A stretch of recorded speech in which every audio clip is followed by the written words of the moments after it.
Midtown East a gym or overrated hassle? My name is Chris Jordan. I'm a luxury real estate agent here in New York City. And today, I'm taking you along with me as we explore Midtown East. We're going to talk about the good, the bad, and everything in between. Let's go. Some week, we holding the mic. Remember last week I told you guys the word of the week was adaptability. Adaptability is actually the word of every single day. Every single day you gotta adapt. I charged my mic last night, but somehow it wasn't charging.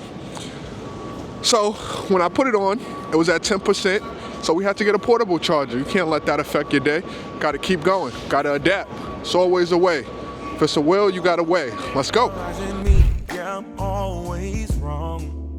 Let's first start with the overview of Midtown East. Now, in one of our episodes, we actually came to Midtown East, and as I explained in that episode, Midtown East is one of the most strategically located neighborhoods in Manhattan. Midtown East stretches from 42nd to 59th Street, and you have Fifth Ave to the west, you have the East River to the east. Midtown East location offers unparalleled convenience for residents, professionals, and even visitors. Midtown East is also near United Nations headquarters, the Chrysler Building, and St. Patrick Cathedral, offering history and prestige to the area. In my opinion, guys that have watched previous episodes know that one of my favorite things about Midtown East is its proximity to Grand Central Terminal. Grand Central Terminal not only connects you to the subway lines in the city, but also connects you to the suburban neighborhoods surrounding New York City, making it extremely convenient to not only travel around New York City, but travel outside of New York City.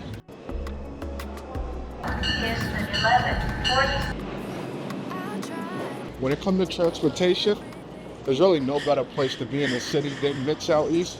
You got the 4 train, the 5 train, the 6 train, the 7 train. You got the S train. You even have some buses that run through Midtown East. You have Grand Central like we spoke about. It's not only good for you, but if you ever have people that come to the city and they just want to explore the city, it's perfect. There's nowhere you can't get to from Midtown East. Another cool thing about Midtown East is it's a very close walk to Fifth Avenue, which I'm currently on right now.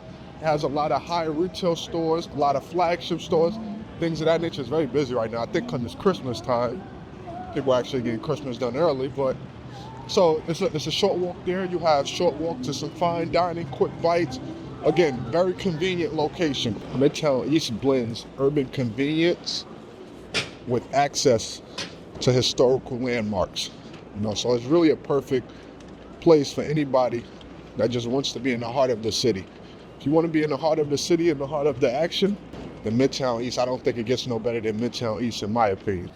Come to grocery stores and things of that nature in Midtown East, you got a Trader Joe's, you got a Whole Foods, you got local bodegas, you got specialty food options, you got an array of options. Whatever you feel it, we do have it here in Midtown East. Also got some fitness options in the area. You got an Equinox, you got some Pilates studios, you got a Soul Cycle. Speaking of Pilates, I tried it the other day. It's very, very difficult. It's way harder than you think, but let's not get off topic. So you also have some fitness options in the area as well. Thanks for sticking with me this far. I do appreciate it. As I said earlier, my name is Chris Jordan. I'm a luxury real estate agent. If you or anybody you know is looking to move to Manhattan, just shoot me an email or click the link in the bio. Even if you have questions about the market, about the different neighborhoods, I'm always here as a resource. Let's get back to Midtown East. Let's go. Next one we'll talk about is the luxury high-rises in Midtown East. Midtown East are known for its luxury, sleek high-rises with modern amenities. The prices for these high-rises can vary. I've seen some start at $4,000 for studios and go well above $10,000 for some penthouses. So that's all about what you're looking for. Now, next thing we'll talk about is condos and co-ops. Midtown East have both those things. Co-ops are a little bit tricky because they do require a board approval, and that's it. It's almost like an interview where you do have to sit down with the board, and they can kind of decline you for any old reason. Condos are a little bit more flexible because if they decline somebody, so as I was saying, condos are a little bit easier because if the condo board decline a purchase, the board has to buy the unit themselves, and I personally never heard of that happening. So it's usually easier to get approved by a condo board than a co-op board, but a co-op board is, it's not impossible, just a little bit, some extra steps. So condos are a little bit more attractive to international buyers and investors and things of that nature. In Midtown East, actually, there's some pretty nice co-ops and condos with some great East River views, in that neighborhood. And, those can range from 800,000 to well into the millions. Some people put a rule that, $1 million a bedroom. I don't say that. I wouldn't put a rule on it because Be good. no, sir. He's still in with that. And so you gotta get back focused. Yeah, so some people say $1 million a barrel. I don't prescribe by that because I know it varies. It all depends. Buy it right here, top right. When you go to the real estate, you kind of do a situation by situation. But I would say definitely start at 800 and go well into the millions. Now there's also some great townhouses in Midtown East, especially in the Southern Place area. People that subscribe to more space and things of that nature. Now, I do want to caution myself when I say space because sometimes I always explain to people, space in New York means vertically, not horizontally. So I'm not saying you're going to be like living in Atlanta with a backyard, but you do get private outdoor space in a lot of them. And these are very nice properties. I think these townhouses do give people a sense of exclusivity, multi-level living, things of that nature. Again, I really don't want to talk pricing in this video because it all varies, just like I said previously. But I see some of those townhouses go from $1,500 to $2,500 a square foot. I see some real nice ones go from $3,000 a square foot. So it all depends. It's all situational. It's all seasonal. Timing is everything, This video is not really about pricing. I'm just trying to give you the options of Midtown.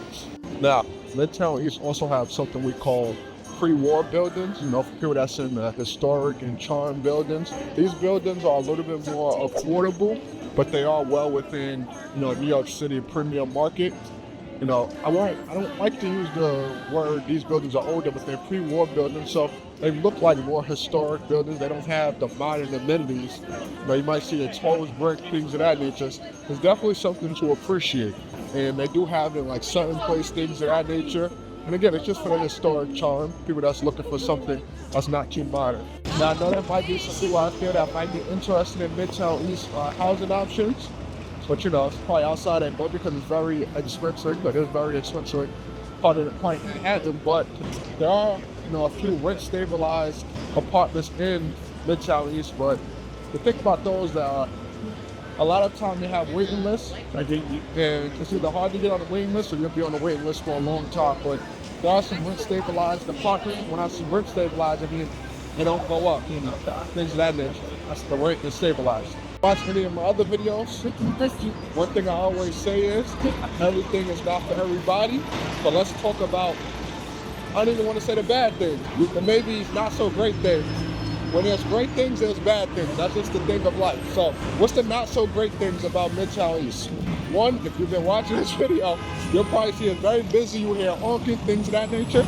Even though you have quiet spaces, right around the corner, it's going to be very active. You got to be okay with just being in the heart of the city and the heart of action.